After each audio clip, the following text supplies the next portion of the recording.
Hai semuanya, jadi hari ini aku bakal bahas tentang purpose of the text atau tujuan teks itu apa sih? Kan dalam teks itu pasti ada tujuan ya, nggak mungkin nih teksnya itu nggak ada tujuan gitu, jadi pasti ada tujuan, tapi tujuannya itu beda-beda gitu ya.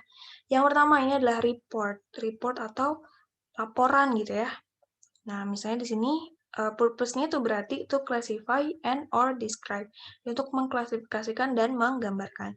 Jadi structure-nya itu ada general statement, classification, sama description. Oke, nah di sini untuk language-nya ya, atau sebenarnya grammar itu pakai apa gitu kan. Nah, biasanya pakai simple present tense. Lalu recount. Nah, recount itu biasanya menceritakan kembali atau retell series of event. Jadi ada orientation, series of event, sequence in time ya. Di sini biasanya pakai past tense karena dia menceritakan kembali hal lampau gitu. Lalu yang ketiga adalah naratif atau menarasikan gitu ya, menarasikan sesuatu yang berhubungan dengan entertain atau amuse or instruct gitu ya, menghibur kayak gitu. Ada orientation, complication, evaluation, dan resolution. Oke, koda di akhir nih, itu tapi optional. Nah, biasanya di sini menggunakan specific subject or karakter ya, jadi narasinya itu detail biasanya. Lalu selanjutnya adalah prosedur. Nah, prosedur di sini adalah untuk menginstruksikan sesuatu hal, misalnya prosedur membuat telur, seperti itu. Di sini ada goal sama step, dan verbnya itu biasanya menggunakan how, when, and where gitu. Jadi, berapa banyak, gimana caranya, dan langkah-langkahnya seperti apa. Yang kelima adalah explanation atau menggambarkan gitu ya, menggambarkan how or why something occurs. Bagaimana atau kenapa sih sesuatu itu terjadi gitu. Jadi pertama identifying, lalu explanation sama sequence. Nah, biasanya ini word si penggunaan katanya itu because, as a result of, cause or effect, sequence ya. Oke, itu baru 5, ada 3 lagi nih ya. Jadi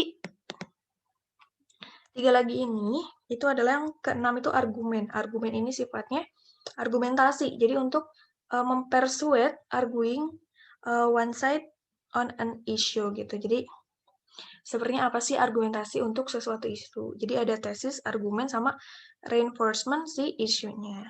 Biasanya itu menggunakan probably, kemungkinan ya. Jadi ini sifatnya opini gitu.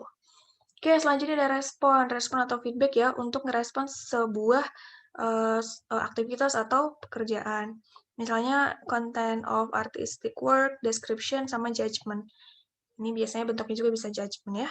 Ini biasanya descriptive language. Dan yang terakhir adalah discussion. Ini untuk berdiskusi ya.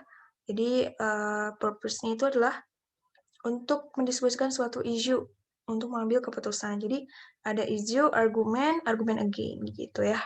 Dan juga sifatnya probably atau kemungkinan.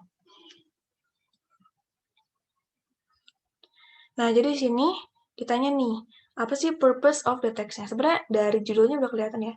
How to create a PayPal account. Jadi di sini bakal ada langkah-langkahnya. Jadi sebenarnya purpose-nya itu apa? Sebenarnya kalau dari tadi yang kita udah tahu, itu kan yang paling tepat itu adalah prosedur ya. Ya nggak? Yang ini nih. Nah, jadi ada goals, ada step-nya gitu ya. How to create. Jadi gimana sih buat PayPal account.